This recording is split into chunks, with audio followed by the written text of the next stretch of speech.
आप इतनी बड़ी हॉस्पिटल अम्मी आयशा रज़ी अल्लाह ताला अन्हा के नाम से आपने में भी ये नाम से हॉस्पिटल बनी थी, आप उसको BIM हॉस्पिटल बना दिए, ये कहकर कि अगर बीबी आयशा हॉस्पिटल रहेगी तो गैर कौम हॉस्पिटल को नहीं आएंगे। इतनी गंदी सोच के साथ आप इस हॉस्पिटल के अंदर आए थे। हालांकि अब आप इस हॉस्पिटल को अम्मी आयशा रज़ी अल्लाह ताला अन्हा के नाम को चेंज कर BIM हॉस्पिटल बना दिए किसी गैरों के डोनर्स के लिए। पैसों की हिर्स तो आपके पास है। अल्हम्दुलिल्लाह अल्हम्दुलिल्लाह। दूसरों का क्या ख्याल है वो मुझे उससे कोई सरोकार नहीं है। मैं सियासी आदमी भी नहीं हूँ और सियासत से मुझे कोई लेना देना नहीं है। मैं अपनी आँखों से जो शहादत मैं दे रहा हूँ, आँखों से देखा हूँ, उसकी शहादत दे रहा हूँ। वफ़ के मामले में अल्हम्दुलिल्लाह सुम्मा अल्हम्दुलिल्लाह अलहाज तनवीर सेठ साहब, मैं समझता हूँ कि वक़्फ़ की हिफाजत करने में वो अव्वलीन दर्जे के वज़ीर हैं, अव्वलीन दर्जे के क़ायद हैं। वक़्फ़ की हिफाजत उनके अंडर में हो रही है अल्हम्दुलिल्लाह।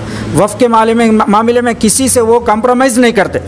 अस्सलामु अलैकुम, मैं अफसर मैसूरी। नाज़रीन इकराम, जिस तरह बीबी आयशा मिल्ली हॉस्पिटल को लेकर हर दिन नए नए बात सामने आ रहे हैं, तो आज हमारे दरमियान बीबी आयशा मिल्ली हॉस्पिटल के कुछ जिम्मेदार मौजूद हैं। तो हम जानना चाहते हैं कि जे सबसे पहले लोगों को एक कन्फ्यूजन दूर करो कि भाई मुतवल्ली क्या है और मुतवल्ली बीबी आयशा हॉस्पिटल के लिए क्यों है, ये क्या है सर? बिस्मिल्लाहिर्रहमानिर्रहीम। मोहतरम सामाईन, मुतवल्ली वक़्फ़ की जानिब से तय होता है और मुतवल्ली का माना है निगरानकार, यानी जगह की हिफाजत करने वाला। ये जगह जो है हमारे वालिद मोहतरम अलहाज मोहम्मद ताहिर शरीफ साहब इस जगह को 1965 में वक़्फ़ किए थे, जिसकी वजह से वक्फ बोर्ड ने उनको हेरिडिटी मुतवल्ली बनाए। आल औलाद गेज़िट नोटिफिकेशन के साथ हमारे वालिद मोहतरम मुतवल्ली बने। हमारे वालिद मोहतरम 2016 में इंतकाल कर गए। उसके बाद चूँकि हेरिडिटी मुतवल्ली है ये, इसलिए वालिद के बाद बेटे को मुतवल्लीशिप मिली है। तो हमारे भाई मोहम्मद हिदायतुल्लाह शरीफ इस इदारे के मुतवल्ली हैं। जी सर, अभी मुतवल्ली साहब जो हैं इसमें जो है बीच में आने का, यानी कि हॉस्पिटल को किस तरह जो है फिर से ओपन करने का, इसको खोलने का क्या इरादा है? क्योंकि लोगों में जो है तरह तरह के सवालात आ रहे हैं। इसको लेकर आप भी देखे होंगे बहुत सारे वीडियोस वगैरह, तो जितने भी वीडियोस आप देखे उसके बारे में आपका क्या ख्याल है सर?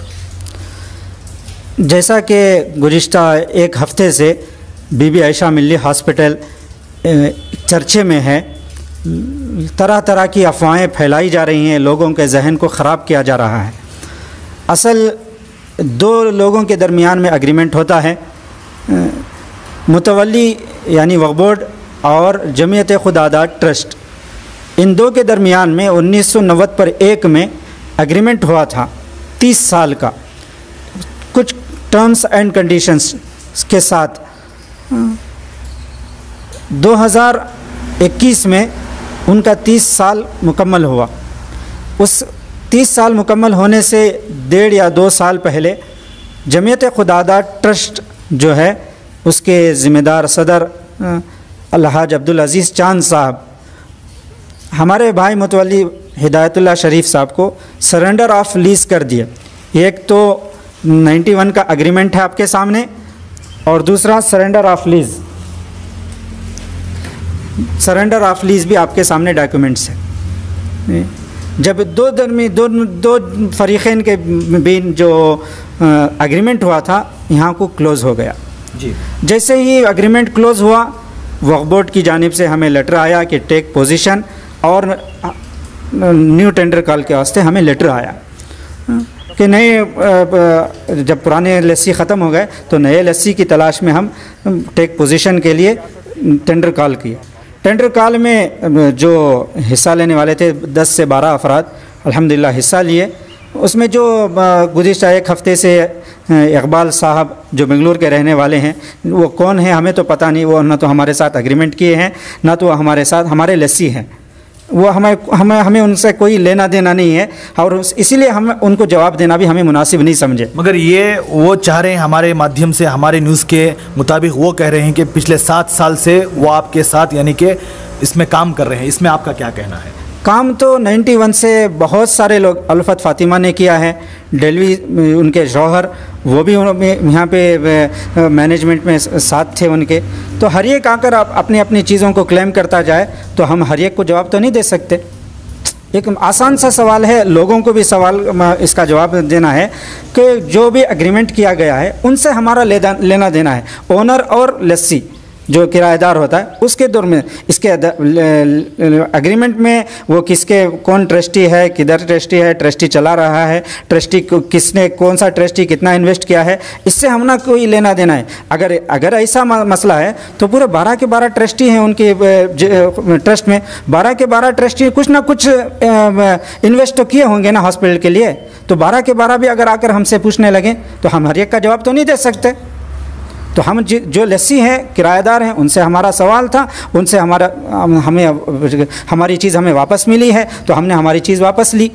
वक्फ बोर्ड के इंस्ट्रक्शन के मुताबिक, उनके क़ानून के मुताबिक हमने अपनी चीज़ हमारे हाथों में ली है, इसमें कोई लेना दे। अगर आपको लगता है कि हमारा ये वापस लेना गैर क़ानूनी है, हाँ, अब जैसा कि बार बार इकबाल साहब वीडियोस में बता रहे हैं कि मुझे नोटिफिकेशन नहीं दिए, मुझे इत्तला नहीं। आप कौन होते हैं आपको इत्तला देने के लिए? जो ओरिजिनल लेसी है उनको हमने इत्तला दी, उनको हमने आगाह कर दिया है कि आप हमें टेक पोजीशन लेने वाले हैं। तो अब वक्फ बोर्ड की तरफ से हमें लेटर मिला, उस लेटर के तहत हम अल्हम्दुलिल्लाह टेक पोजीशन लिए। जो है वक्फ बोर्ड का ये लेटर आपके सामने है, CEO हम का दस्तखत है। इस लेटर के बेस पर हमने हॉस्पिटल को अपने कब्ज़े में लिया, वक्फ के कब्ज़े में लिया, वक्फ की जायदाद की हिफाजत की। ये जो बार बोल रहे हैं वक्फ की जायदाद, करोड़ों रुपयों की जो जायदाद है, इसकी हमें हिफाजत किए हैं। एक गलत हाथों में, नाजायज़ के हाथ में, नाजायज़ कब्ज़े में थी, उसके नाजायज़ कब्ज़े से हमने छुड़ाया है वक्फ की जगह को। जी सर, 2019 में खुदादाद वालों ने आपको सरेंडर ऑफ लीज कर दिया। सर 2019 से आज 2021 है, इसका मतलब कितने साल हो गए सर? 2 साल हो गए। सर 2 साल से आपको रेंट आ रहा था या कुछ भी? क्योंकि आप कह रहे हैं, जी सर ये बताइए। नहीं, रेंट कुछ नहीं दिए। 2019 से लेकर 2000 आज तक भी हमें रेंट 1 पैसे का नहीं मिला। तो फिर वो काम चला रहे थे, यहाँ पे काम चल रहा था। ये किस तरह का सर? ये जो वो कोर्ट को चले गए थे। अच्छा, तो कोर्ट में जाने के बाद कोर्ट में मसला पेंडिंग था, जिसकी वजह से इस लेटर के बेस पर, ये CEO का जो लेटर है टेक पोजीशन का, इस लेटर के बेस पर वो कोर्ट को चले गए थे। अच्छा, तो वो वक्फ बोर्ड से लड़ाई? हाँ, वक्फ बोर्ड और कोर्ट की लड़ाई थी, मुतवल्ली और उनकी लड़ाई थी। कोर्ट में गए थे, कोर्ट में स्टेटस को उनको मिला था। स्टेटस को हमने स्टे विकेट कराया, डॉक्यूमेंट्स हमने ओरिजिनल डॉक्यूमेंट्स प्रोड्यूस किए और कोर्ट को हमने बताया कि हमारे ओरिजिनल लेसी नहीं है, ये इंक्रोचर हैं। तो जैसे ही हमने कोर्ट को हमने इसके डॉक्यूमेंट्स प्रोड्यूस किए, कोर्ट ने इनकी दरख्वास्त को खारिज कर दिया। तो इसका मतलब इस लेटर के बिना पर वो कोर्ट गए थे, तो इस लेटर के बिना पर उनको खारिज कर दिया गया। तो इस लेटर पर अमल दरामद करना हमारा फ़र्ज़ बन गया बोर्ड से। जी सर। सर एक और बात, लास्ट बात सर, ये जमीयत खुदादाद इन्होंने इनको लाया था, सही है सर? जी। तो ये लोग बीच में नहीं आ रहेंगे सर? मतलब जिस तरह का हालात बने हुए हैं तो इन्होंने इनको लाया, ये कुछ समझा बुझा कर ये कुछ कर सकते हैं? क्योंकि ये क्यों बीच में नहीं आ रहे सर? चूँकि वो लीज डीड वापस कर दिए हैं, मैं समझता हूँ, इसलिए वो खामोश हैं। अब सर इनको लाने वाले यही थे ना सर? अंदर लाने वाले यही थे, उनका अंदरूनी मामला है वो। नहीं सर, वो हमको खुल के बताओ सर, क्योंकि जब क्या होता है सर, वही तो बोल रहा हूं। आप मुझे घर दिए हैं, आप मुझे घर दिए हैं, मेरा वक्त हो चुका है, उसके बीच में मैं किसी और को लेके आऊँ, मेरी भी जिम्मेदारी बनती है कि भाई आपको तकलीफ ना हो, अवाम को तकलीफ ना हो। इसके बारे में आपका क्या ख्याल है? थोड़ा खुल के बोलिए। 2014 या 15 में चूँकि 1990 पर 1 के एग्रीमेंट में ये बात भी तय की गई है। आपको दिखाता हूँ, मार्कशीट है हर चीज़ का। जी सर। यहाँ पे आपको दिखा रहा हूँ कि जो भी अगर जो किराएदार हैं उनके ट्रस्ट में किसी को शामिल करना हो या बिज़नेस करना हो, कुछ भी अगर या और मज़ीद कंस्ट्रक्शन करना हो, जब तक आप मुतवल्ली या वक्फ बोर्ड की रिटर्न परमिशन नहीं लेते तब तक आप उनको किसी को अंदर दाखिल नहीं कर सकते। तो यहाँ पर भी एक गलती ये हुई है जमीयत खुदादार ट्रस्ट से कि ना तो हमारे से ना तो वक्फ बोर्ड से, ना डिस्ट्रिक्ट वक्फ बोर्ड से, ना तो बेंगलुरु के वक्फ बोर्ड ऑफिस से, ना तो रिटर्न परमिशन लिए वो, ना कुछ लिए, बग़ैर हमारी परमिशन के सिर्फ अखबार में इत्तला दी कि कमेटी में रद्दोबदल हुआ है, हलाज सिराज साहब के बजाय चांद साहब सदर बन गए हैं, ताहा मतीन साहब नायब सदर बन गए। तो हमें तो जो इत्तला मिली है वो अखबार के ज़रिए से इत्तला, जैसे अखबार से इत्तला मिली हमें जाकर हमने वो सवाल किया कि आप ये इलीगल काम करें, गैर क़ानूनी काम कर रहे हैं। तो वहाँ से हमारी इस लड़ाई की शुरुआत हुई। बार बार जो है इल्ज़ाम लगाया जाता है, क्योंकि वफ़ का जो कमेटी है, सब कुछ है, ये बहुत सोच समझ कर बनाया गया है हर चीज़। तो बार बार इल्ज़ाम लगाता है कि वफ़ क्या कर रहे हैं, MLA क्या कर रहे हैं, फ़लाँ क्या कर रहे हैं, उनके दरमियान के लोग क्या कर रहे हैं। इसके बारे में आपका क्या ख्याल है सर? मैं उन तमाम इल्ज़ाम लगाने वालों से यही अपील करता हूँ कि वो इल्ज़ाम लगाने से बाज आ जाएं, इसलिए कि मैसूर के अंदर अल्हम्दुलिल्लाह सुम्मा अल्हम्दुलिल्लाह करोड़ों की वफ़ की जायदाद अल्हम्दुलिल्लाह बचाए हैं। चाहे वो MLA साहब हों, आरिफ मेगरी साहब चेयरमैन साहब हों, वफ़ के ऑफ़िसर जो अब्दुल खलील साहब आए हुए थे वो हों, और जो कलीम पाशा साहब अगरार के रहने वाले हों, वो तमाम लोग बहुत सारे करोड़ों की रुपये की आस्ती वक्फ की बचाए हैं।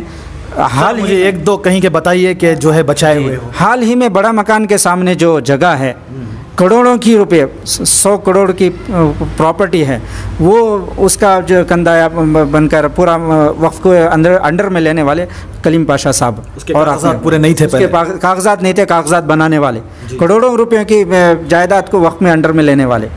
अल्हम्दुलिल्लाह सुम्मा अल्हम्दुलिल्लाह। फिर क़ब्रस्तान कमेटी, जो बहुत सारी धांधलियाँ चल रहे थे, अल्हम्दुलिल्लाह क़ब्रस्तान की हिफाजत करने वाले और क़ब्रस्तान को जो कंपाउंड लगा है, उसकी शुरुआत जो हुई वो अब्दुल खलील साहब जो ऑफिसर थे वक्फ बोर्ड के, उनकी शुरुआत से वो मसला हल हुआ। बागबान मस्जिद के सामने जो लेडी हॉस्टल हुई, वो भी मसला अल्हम्दुलिल्लाह चेयरमैन साहब की गैरों के हाथ में थी। बहुत सारे प्रॉपर्टी ऐसे हैं जो अल्हम्दुलिल्लाह वक्फ के अंडर में आई हैं, वो वक्फ बहुत बेहतरीन अंदाज में काम कर रहा है अल्हम्दुलिल्लाह। इल्ज़ाम लगाना आसान है, लेकिन हकीकत जाने तो बहुत ज़्यादा काम अल्हम्दुलिल्लाह हो रहा है। ये जो बार बार कह रहे हैं ये ब्रोकर है, ये है, ब्रोकर नहीं है बल्कि हक़ का साथ देने वाले हैं। अगर कोई आदमी ये आपका साथ ना दे तो उस पर इल्ज़ाम लगाना आसान है, लेकिन हकीकत का हक़ का साथ देना ये बहुत बड़ी चीज़ है। हक़ का साथ दे रहे हैं, वक्फ की जायदाद को बचाने का काम कर रहे हैं। अगर आपकी चापलूसी में आकर आपके अंडर में काम करके आपको अगर करा कर दे देते तो अच्छे थे वो ना। सर यहाँ पर बात जो है MLA साहब भी उठती है, MLA साहब के ऊपर भी जो है उंगली उठती है। तो बाकायदा क्योंकि NR कॉन्स्टिट्यूशन जो है इनके अंडर में आता है, तो इनका भी इसमें जो है बहुत सारी उंगलियां उठती हैं। तो इसके बारे में आप खुल के मुझे बताइए। अल्हम्दुलिल्लाह दूसरों का क्या ख्याल है वो मुझे उससे कोई सरोकार नहीं है। मैं सियासी आदमी भी नहीं हूँ और सियासत से मुझे कोई लेना देना नहीं है। मैं अपनी आँखों से जो शहादत मैं दे रहा हूँ, आँखों से देखा हूँ, उसकी शहादत दे रहा हूँ। वफ़ के मामले में अल्हम्दुलिल्लाह सुम्मा अल्हम्दुलिल्लाह अलहाज तनवीर सेठ साहब, मैं समझता हूँ कि वक्फ की हिफाजत करने में वो अव्वलीन दर्जे के वज़ीर हैं, अव्वलीन दर्जे के क़ायद हैं। वक्फ की हिफाजत उनके अंडर में हो रही है अल्हम्दुलिल्लाह। वक्फ के मामले में किसी से वो कॉम्प्रोमाइज़ नहीं करते, ऐसा क़ायद लीडर है मैं अल्हम्दुलिल्लाह। जी सर, आप इतना अच्छा बोल रहे हैं। अगर सेठ साहब, MLA साहब, अलहाज तनवीर सेठ साहब इसके अंदर इन्वॉल्व नहीं होते तो ये जगह क्या होती आज? जी वही तो बोल रहा हूँ। अगर वो हिफाजत ना करते तो जो बार बार वो कह रहे हैं कि तनवीर सेठ साहब देती बोल के, तनवीर सेठ साहब जब भी ये गए उनको एक ही बात बोले कि इकबाल साहब आप इंक्रोचर हैं, आपको देने नहीं होता, गलत डोर से तुम्हें बैक डोर से आई, बैक डोर से आए तो काम नहीं होता, फ्रंट डोर से आओ, फ्रंट डोर से आने के रास्ते ही पहले तुम्हें क्या करो, लोगों का जो माल ले को ही अंडर तुम्हें काम कर को ही वो तुम्हें पहले वापस करो, फिर दोबारा टेंडर कॉल करती हैं, उसके ज़रिए से तुम्हें अंदर आओ। बार बार यही हम उनका जो स्टेटमेंट है यही है। तो अल्हम्दुलिल्लाह तनवीर सेठ साहब जब भी हमने मुलाकात के लिए गए वक्फ़ की हिफाजत ही की बात करते थे। अपन अल्हम्दुलिल्लाह हमें जो समझाते थे, हमें बोलते थे कि अल्लाह को डरने की बात हो, अब वक्फ़ की हिफाजत की, वक्फ़ की चीज़ों की हिफाजत की बात हो, यही बात उनकी ज़बान से निकलती थी पन। और दूसरी कोई गैर गलत बात या कोई एडजस्टमेंट के काम अल्हम्दुलिल्लाह हमारी निगाह से तो नज़र नहीं आया। लोग जो कहते हैं उनकी निगाह में अगर वो नज़र आ रहे हैं तो उनकी सोच है, उनका नज़रिया है। मेरा नज़रिया उनके बारे में सिर्फ इतना है, मैं जो देखा हूँ इस वफ़ के मामले में मैं आपको इसकी गवाही इस आपके न्यूज़ चैनल के तहत दे रहा हूँ। अल्हम्दुलिल्लाह। सर आखिरी सवाल सर, ये सब अपनी जगह है सर, अभी माहौल कोरोना का चल रहा है, लोगों को जो है आपस की जो भी ना इत्तेफाकी है, लड़ाई है, जो भी कुछ है वो नहीं समझ में आ रही। हॉस्पिटल को ओपन करना है, लास्ट बात, आप कब खोलने का इरादा करते हैं? अगर क्या होने से आप ओपन करने यानी कि हॉस्पिटल को जो है ओपन कर सकते हैं, आप बोलिए सर। मैं आवाम से यही दरख्वास्त कर रहा हूँ, आवाम से यही अपील है कि आप जो इनक्रोचर हैं या जो भी हैं जो आपको गैर गलत बातों से अफवाह फैलाकर उकसाना चाह रहे हैं, उनसे हम यही दरख्वास्त कर रहे हैं। हमारा एक सवाल है आपसे, आपके माध्यम से हम सवाल करना चाह रहे हैं, जो भी इस हॉस्पिटल को दोबारा शुरू करने के लिए बहुत बेताब हैं, उनसे हम दरख्वास्त करते हैं कि हॉस्पिटल क्लोज़ होने की वजह और दोबारा शुरू होने ना होने की वजह जो शख्स बना हुआ है उसको इस रास्ते से हटाएं। कौन है सर, कौन है बीच का रुकावट? तो यही तो बता रहा हूँ, ना तो इस हॉस्पिटल को दोबारा शुरू होने में मुतवल्लियों का हाथ है, ना तो वक्फ बोर्ड का हाथ है, ना तो यहाँ के मौजूदा एमएलए साहब का, वो किसी का हाथ नहीं है। बल्कि इस हॉस्पिटल को दोबारा शुरू होने में जो सबसे बड़ी रुकावट है वो जनाब इकबाल साहब हैं। चूँकि वो दोबारा कोर्ट को गए थे, जब हम टेक पोजीशन लिए, हम हॉस्पिटल को पोजीशन लिए, उसके बाद वो हाई कोर्ट गए थे स्टे लेने के लिए, उनको स्टे तो नहीं मिला, नोटिस हुई थी, उसका भी अल्हम्दुलिल्लाह हमने पूरा डॉक्यूमेंट्स के साथ जवाब दिए हैं। वो मीडिया के सामने आकर बार बार कहते हैं कि ये गैर गलत काम के ज़रिए से, गैर गलत के ज़रिए से पोजीशन लिए। मैं उनसे एक सवाल करना चाहता हूँ कि आप फिर दोबारा जो कोर्ट को गए थे टेक पोजीशन के बाद दोबारा कोर्ट को गए हैं, तक इंस्ट्रूमेंट क्या कोर्ट इस बात से अनजान था कि हमने जो कार्रवाई की वो गैर कानूनी थी? अगर हमारा काम करना हमारी कार्रवाई गैर कानूनी होती तो कोर्ट एक्शन ले सकता था। बेशक कोर्ट ने आपकी जो नोटिस है उसको खारिज कर दिया। इस बात की सबसे बड़ी दलील है कि हमारा जो काम है वो लीगल तौर पर हुआ है, अल्हम्दुलिल्लाह, लीगल तौर पर क़ानूनी दायरे में रहते हुए, और वक्फ एक्ट के तहत और वक्फ बोर्ड ने जिस तरह इंस्ट्रक्शन दिया है उसी के तहत हू बहू लेटर बाय लेटर, तारीख़ ब तारीख़ हम आपको बताएंगे, आपको हम सबूत के तौर पर देंगे। हर चीज़ हमने लीगल तौर पर की है। इसी वजह से अल्हम्दुलिल्लाह 3 मरतबा वो कोर्ट को गए, तीनों मरतबा उनकी दरख्वास्त को मुस्तरद किया गया, खारिज कर दिया गया, वो हार गए हैं। हम इस बात की हम इंतज़ार में हैं कि चूँकि 91 के और लीज डीड जो सरेंडर लीज डीड हुई है उसके तहत जो भी बिल्डिंग्स हैं, फिक्चर्स हैं, मूवेबल इमूवेबल जो भी चीज़ें हैं वो वक्फ़ के हवाले हो जाती हैं। अब शरीयत के एतबार से भी एक चीज़ अगर कोई वक्फ़ कर दे तो वक्फ़ होती है, उसे वापस दोबारा लिया नहीं जा सकता। मैं उनसे ये सवाल करना चाहता हूँ, आप बार बार ये कह रहे हैं कि मैं इतना ज़्यादा सोशल वर्कर करने वाला हूँ, 50 लाख रुपए मैंने यूँ ही बांट दिए, मेरी ज़ात को ख़र्चा नहीं किए। मैं बार बार जो बात न्यूज़ चैनल में मीडिया में आकर बोल रहे हैं, हम उनसे ये कह रहे हैं कि आप इतने ही अगर दानी हैं, रहम करने वाले हैं, तो आप जो छोटे मोटे जो 20% आप ही के कहने पर 80% तो डोनेट है, लोगों ने दिया है, 20% जो आपका मुख्तसर चीज़ है वो भी अल्लाह के लिए दे दें, वो भी अल्लाह के लिए हवाले कर दें, वक्फ़ के हवाले कर दें। वक्फ़ के हवाले करेंगे तो कौम ही की खिदमत होगी। अब दूसरी चीज़ जो बार बार बहुत सारे लोग कह रहे हैं कि हम किराए के लिए 5 लाख के लिए 3 लाख के लिए तड़प रहे हैं, अल्लाह बेहतर जानता है। हमने अनाज तो आज तक किराए के लिए लड़े हैं। अगर किराए के लिए लड़ना होता तो 90 पर 1 के एग्रीमेंट में आपके सामने है, 2014 तक सिर्फ 2000 किराया लेकर हम कौम की खिदमत नहीं करते थे। तो 2000 किराया लेकर कौम की खिदमत नहीं करते थे। अल्हम्दुलिल्लाह हमारे वालिद साहब को अल्लाह जज़ाए खैर अता फरमाए, उन्होंने वक्फ जगह भी वक्फ की और वहाँ से आने वाला किराया भी अल्हम्दुलिल्लाह बराबर उनके हुकूक़ के साथ अदा किया। सुभान अल्लाह। सर आखिरी सवाल सर, क्योंकि मैं ख़ुद भी यहाँ का रहने वाला हूँ, बहुत सारे ऐसे नौजवान हैं जो देखते हैं बीबी आयशा मिल्ली हॉस्पिटल जो है बंद पड़ी है, तो ये आपके वालिद मोहतरम की दी हुई है। सर आपको कितना दुख हो रहा है, आपको कितना दुख हो रहा है कि आपके वालिद कौम के लिए, इंसानियत के लिए जो वफ़ की है आज वो बंद पड़ी है। कितना दुख हो रहा है आपको? बहुत ज़्यादा दुख है, इसको मैं इजहार नहीं कर सकता कि हमारे वालिद मोहतरम जो इस जगह को एक कौमी मिली इदारा बनाने के लिए जो जगह दिए थे, और उस वक्त एग्रीमेंट में भी जो हुआ था, अल्हम्दुलिल्लाह आपको दिखाता हूँ, एक वक्फ वार्ड बनाना है, एक मस्जिद बना, हमारे वालिद मोहतरम की नीयतों को आप देख सकते हैं। एक वो एग्रीमेंट में है कि एक वक्फ वार्ड हो, जिसके अंदर अगर मुतवल्ली की जानिब से या वक्फ की जानिब से कोई भी मरीज़ आए तो उसका मुफ्त इलाज हो सके, मुफ्त इलाज हो सके। एक वक्फ वार्ड बनाने के एग्रीमेंट में तय हुआ था कि एक वक्फ वार्ड में अलग हिस्से बनाया जाए, अगर कोई मुस्तहिक आदमी आए तो इंशाल्लाह उसका हम मुतवल्ली की जानिब से अगर कोई रेकमेंड करे तो उसका फ्री इलाज हो सके। और एक मस्जिद बनाने की अल्हम्दुलिल्लाह इरादे के साथ ये शानदार मस्जिद आपके सामने खड़ी हुई है। अल्हम्दुलिल्लाह हमारे वालिद मोहतरम की दरख्वास्त पर, उनके एग्रीमेंट में बात तय होने की वजह से ये मस्जिद खड़ी हुई है।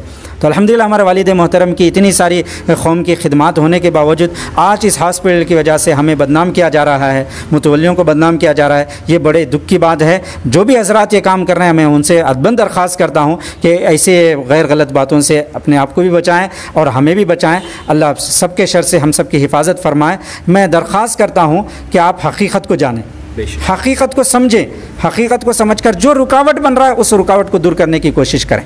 इसमें जो मैं बार बार कह रहा हूँ, इसमें जो रुकावट है ना तो मुतवल्लियान है, ना वक्फ बोर्ड है, ना तो MLA है।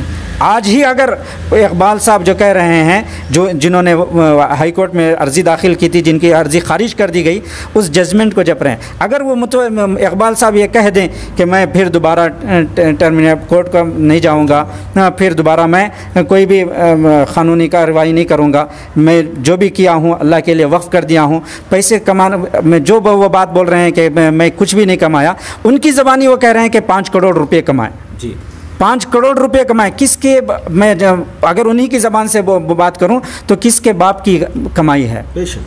वक्फ के इदारे में आप 5 करोड़ रुपए कमाए, इलीगल आप अंदर आकर बैठकर 5 करोड़ रुपए कमाकर आप तो चोरी किए हैं। फिर ना तो वक्फ का आपने हक़ अदा किया, ना तो मुतवल्लियों का आपने हक़ अदा किया। क्या किया आपने? कौन होते हैं आप? इतनी बड़ी हॉस्पिटल, अम्मी आयशा रज़ी अल्लाह ताला अन्हा के नाम से आपने में भी ये नाम से हॉस्पिटल बनी थी, आप उसको BAM हॉस्पिटल बना दिए, ये कहकर कि अगर बीबी आयशा हॉस्पिटल रहेगी तो गैर कौम हॉस्पिटल को नहीं आएंगे। इतनी गंदी सोच के साथ आप इस हॉस्पिटल के अंदर आए थे। हालांकि आप इस हॉस्पिटल को अम्मी आयशा रज़ी अल्लाह ताला अन्हा के नाम को चेंज कर BAM हॉस्पिटल बना दिए, किसी गैरों के डोनर्स के लिए। पैसों की हिर्स तो आपके पास है। ओके सर, अभी एक मर्तबा अगर आके बैठ के इस मसले को हल कर दें तो कब शुरू हो जाएगी? कल, परसों? मैं बोल रहा हूँ ना, अगर आप लेटर के तहत, लेटर में इकबाल साहब आज ही दे दें कि मेरा इस हॉस्पिटल से कोई लेना देना नहीं है, जो भी फिक्सर्स हैं अगर ओरिजिनल दिखाएंगे वो 2019 के बाद कानूनी तौर पर, चूँकि एग्रीमेंट में है 2019 में जो लीज डीड वापस हुई है उसमें जो भी बिल्डिंग है, 4 फ्लोर्स की बिल्डिंग है, उसके अंदर जो भी चीज़ें हैं मशीनरीज है वो सब के सब वक्फ हो चुकी हैं। उसके बाद जो आप अगर कह रहे हैं कि मैं लाकर मशीनरी डाला हूँ, उसकी ओरिजिनल रसीद दिखाएँ, आप ले जाना हो तो आप जाने, अल्लाह जाने। चूँकि आप वक्फ करने वाले वो किस इरादे से किए वो अल्लाह जानता है, आप जानते हैं, वो आपका और अल्लाह का मामला है। आप ले जाना जा सकते हैं तो ले जा सकते हैं, वक्फ करना तो वक्फ कर दें, कौम की खिदमत होगी, कौम का भला होगा, अल्लाह के रब्बुल इज़्ज़त से पास अजर अज़ीम के मुस्तहिक़ होंगे। आप जाने, अल्लाह जाने। तो मेरा दरख्वास्त यही है कि जो रिकॉर्ड ये बने हुए हैं आज ही अगर वो लेटर दे दें तो इंशाल्लाह मैं कल से कार्रवाई, हम कल से कार्रवाई इंशाल्लाह शुरू करेंगे। वक्फ बोर्ड को हम इत्तला करेंगे कि कोई मसला नहीं है, इंशाल्लाह आगे की कार्रवाई वो करेंगे इंशाल्लाह। तो कल से ओपन हो जाती है? अगर कल से, क्योंकि पाकि सफाई का मसला भी है, कोविड का, इंशाल्लाह बहुत जल्द ओपनिंग आपको इंशाल्लाह जो लॉक पड़ा है लॉक ओपन करने की कोशिश करेंगे ज़रूर इंशाल्लाह। जी सर, अभी हमारे जितने भी व्यूवर्स हैं उनसे आप क्या मतलब दरख्वास्त करेंगे, क्या अपील करेंगे? व्यूवर्स से हम यही दरख्वास्त करते हैं कि आप हमेशा हक़ का साथ दें, हक़ को जानें, जो भी मसला हो दोनों फरीक़ें की बात सुनकर फ़ैसला करने की कोशिश करें, एक तरफ़ा फ़ैसला कभी ना करें। कोई भी अगर हज़रत अली का ख़ौल है, एक आंख को ज़ख्मी किया हुआ शख्स भी आपके सामने आकर खड़ा हो जाए मुझे हक़ दिलाओ बोलकर, तो आप जब तक दूसरे फरीक़ को ना देख लें तब तक उसके हक़ में फ़ैसला नहीं करें। हो सकता है ये एक आंख फोड़ा हुआ आदमी कईयों की आंख फोड़ कर आया हो, कईयों को ज़ख्मी करके आया हो। तो जब तक आप आगे वाले की कार्रवाई को भी नहीं सुनते कि कभी फ़ैसला ना कीजिए। हम आपसे यही दरख्वास्त करते हैं कि गैर गलत लोगों की बातों में उनके उकसाने में ना आए, उनके अफवाहों में ना आए। अल्लाह आपको जज़ाए खैर अता फ़रमाए। अल्लाह आप हमारा साथ दें। हम लोगों से अपील कर रहे हैं कि हमारा हक़ दिलाएं। वफ़ की जो जायदाद हमारे वालिद मोहतरम वफ़ किए थे उसका सही इस्तेमाल हो। बार बार जो लोग कह रहे हैं कि रूहें तड़प रही हैं, बेशक हम भी कह रहे हैं कि हमारे वालिद मोहतरम की रूह भी आज तड़प रही है, हमारे वालिद मोहतरम की रूह भी आज फड़फड़ा रही है कि इतनी बड़ी जगह मैंने वफ़ की थी, आज उसका गलत इस्तेमाल हो रहा है, मेरे बच्चों को उसका गलत इल्ज़ाम लगाया जा रहा है, उनकी रूह भी बहुत तड़प रही होगी। इसका हमें बहुत ज़्यादा अफसोस है। इसलिए मेहरबानी होगी कि जो भी व्यूवर्स हैं उनसे मैं दरख्वास्त करता हूँ कि हक़ का फ़ैसला करें, सच्चाई का साथ दें। अल्लाह हम सबको सच्चाई के साथ क़ायम रहने की तौफ़ीक़ अता फ़रमाए। बहुत शुक्रिया जनाब आली। देखिए, सिर्फ हमारे मैसूर में नहीं बल्कि कर्नाटक में नहीं, सारे हिंदुस्तान में औक़ाफ़ को लेकर बहुत सारी बातें सामने आ रही हैं। हमारे नौजवान जो है आगे आकर जो है हमारे जितने भी वफ़ की चीज़ें हैं, वक्त की जगहें हैं, उसको बचाने का काम करना चाहिए। बस इल्ज़ाम लगा देना ये बहुत आसान है, बोल देना बहुत आसान है, मगर हकीकत को जानना बहुत ज़रूरी है। कुछ लोग जो है मुझे ख़ुद कमेंट्स करते हैं कि कहते हैं कि वक़्फ़ के जितने भी ज़िम्मेदार हैं वो चोर हैं, ये हैं, फ़लाँ हैं। हम सबसे पहले इसको अपने जहन से निकाल कर जो भी बात करें, जो भी राय मशवरा दें, उसको जो है संजीदगी से लें। वाक़ियतन हमारा नौजवान हमारा कौम का मुस्तक़बिल है, तो आप लोग इसको और इनकी बातों को, जो भी हमारे मुतवल्ली साहब के ज़िम्मेदार हैं, इनके मुतवल्ली साहब के भाई हैं, इन्होंने जो बात कही है उसमें आप लोगों की क्या राय है हमें कमेंट्स बॉक्स में ज़रूर बताइएगा। और दुआ कीजिए जल्द से जल्द इस मसले को हल हो, जल्द से जल्द ये मसला हल हो और बीबी आयशा मिल्ली हॉस्पिटल दोबारा जो है शुरू करने में जो है एक पहल हो सके। तब तक के लिए अस्सलामु अलैकुम व रहमतुल्लाहि व बरकातुहू।